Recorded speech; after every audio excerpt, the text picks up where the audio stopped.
Hey everybody, welcome back to Video Game. So, taking on a fun and interesting episode for you guys this evening is we're going to be taking a look at the Iris Emulator. What that is a work-in-progress alpha release of a new PlayStation 2 emulator. It's definitely very early in its progress, but honestly, having another emulator on the market would be an awesome time. And it's always fun to kind of get in on the ground floor and see what developers are making out there. Because just like with Amir, the new Sega Saturn emulator, having competition on the market and innovation across two different emulators will be a great time, because obviously the de facto version of emulation you want to use for PlayStation 2 right now is going to be PCSX2. And you'll see here, as Iris is running the intro to Marvel vs. Capcom 2, it definitely is not running at full speed, but the fact that it's even displaying graphics and running in its own right is impressive, because imagine how much work it would take coding-wise just to get something to even boot up on a new PlayStation emulator. And you will see in some instances when there's not a lot going on screen, at least in this intro cut sequence, it can definitely hit that 60 frame per second target. Before you get too far involved though, do me a huge favor down below, hit like and subscribe and ring that notification bell, definitely helps us out. And if you feel so inclined and want to support the channel, I got a Patreon link down below as well. But this is just 7 months of work on the Iris side of things, which is a lot of time, but honestly in emulation development, probably not much time at all. And I don't want you to think that you're going to go into this emulator to start to play games and quote unquote have fun.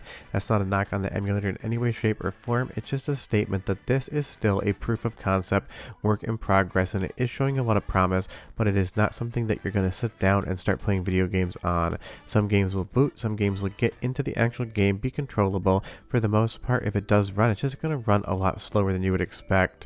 And you'll see here as we come into the intro sequence, definitely slow drawing those graphics, but I'm going to give you a quote-unquote soundtrack sample so you can hear just how slow the music is. It's not unpleasant, just weird, and I'll be right back.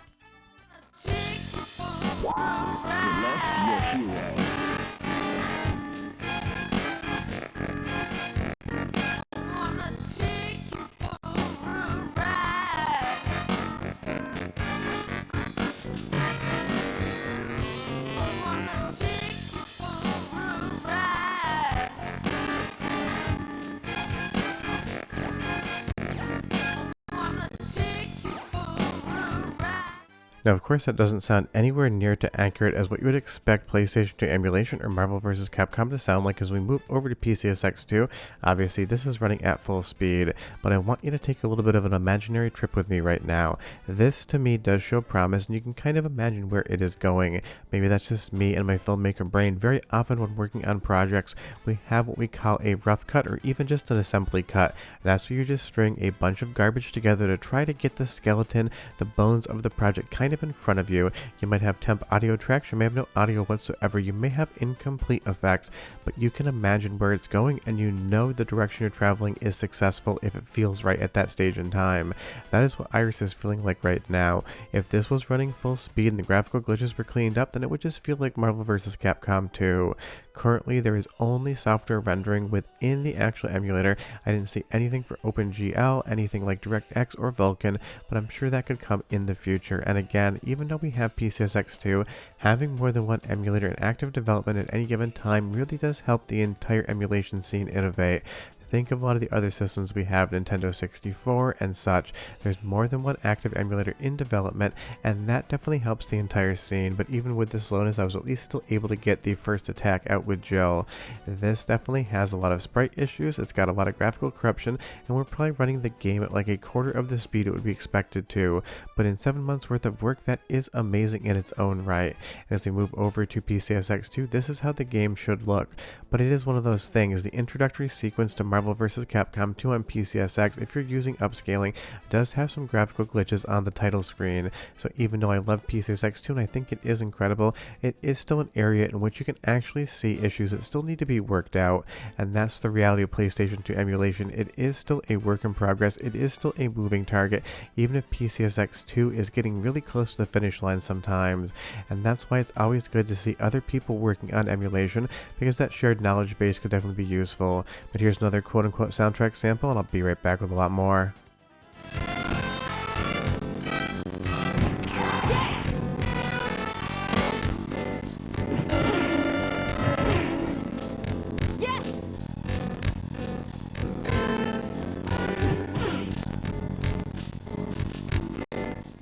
mean, there's something about that audio that's an absolute vibe, even if it is running completely too slow. So you see here, as you get into Iris, I'm just going to give you a little tour through what it looks like, because I would say the front end is quite good for being so early. You're going to go ahead and select whichever BIOS file you want from your PlayStation 2. That way you can kind of actually get everything booting up, and then from there, it'll just set the memory cards up for you.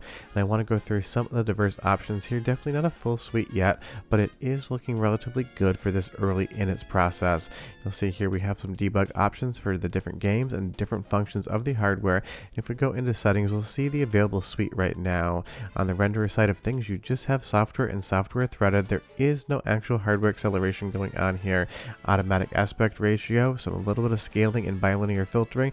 You can either run it in windowed or full screen. And as far as the rest of the options are concerned, it basically just stands up games, gets them running, and gives you the opportunity to start testing out.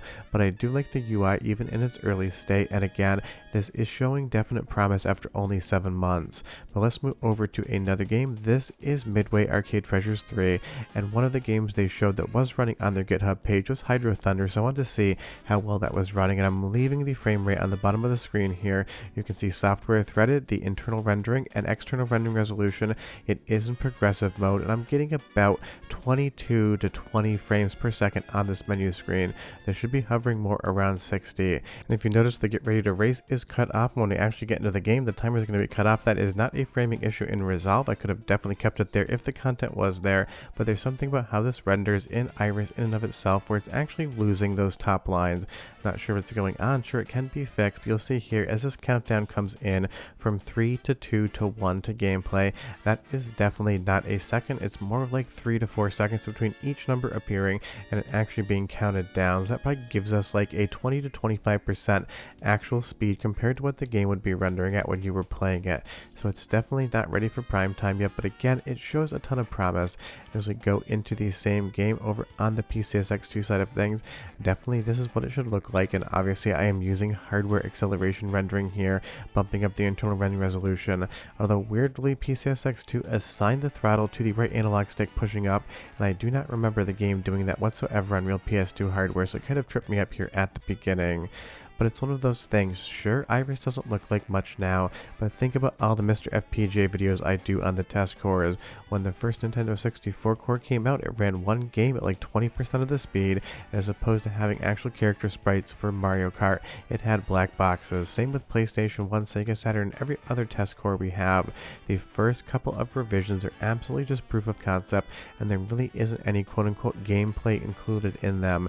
Sure, you might be able to kind of experience what's going on, but it is just that in-progress code that we get to demo on the channel, and that's what Iris is feeling like today as well. And there's so many fun PlayStation 2 games out there, and so many different ways that you can emulate them, and kind of the overall ethos of the project behind it. Iris could do something completely different than PCSX2, be just as good as that emulator, and kind of go its own route. Or it could end up being very similar to PCSX2, and then we just have 2 PlayStation 2 emulators on the market, and honestly, choice isn't a bad thing whatsoever, because there's so many incredible PlayStation 2 games out there, and we should have almost unlimited options to play them in 2025. So I want you guys just to kind of be optimistic about this one. Will it reach the finish line? Will it end up being as good or better than PCSX2?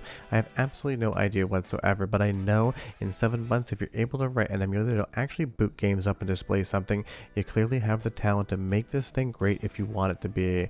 And that's always fun, because we have so many different ways to play games these years. You can modify your original hardware, you can emulate it, and there's even some decompilations of PlayStation 2 games ongoing, so hopefully we'll see some PC ports in the future. So even though this footage isn't technically impressive to your eye, running too slow with graphical glitches, the reality is it's very impressive when you think about what it's doing under the engine. Running PlayStation 2 code on an emulator in under a year is nothing to sneeze at in any way, shape, or form. And sure, PCSX2 can look and feel like this, and it is incredible, but it took them a very long time to get there. I didn't Google what year this emulator actually started development in, but PCSX2 has been around forever, and trust me, it didn't always used to look something like this. And that is the fun part about following along with these emulators. You get to kind of see how the sausage gets made, for lack of a better term. I know everyone loves when I say that, but I think maybe like 5-6 years ago, if you tried to play Marvel vs. Capcom 2 and PCSX 2, it might end up looking more something like this. This is the iterative process on how these emulators go from barely doing anything to running almost the entire library, and hopefully Iris ends up there soon. Leave me a comment down below and you tell me, is there room in the quote-unquote market, even though it's free, for a second PlayStation 2 emulator or not, and would you be willing to give this a try when it gets more mature? But we're done. I'll see you guys next time. Bye bye.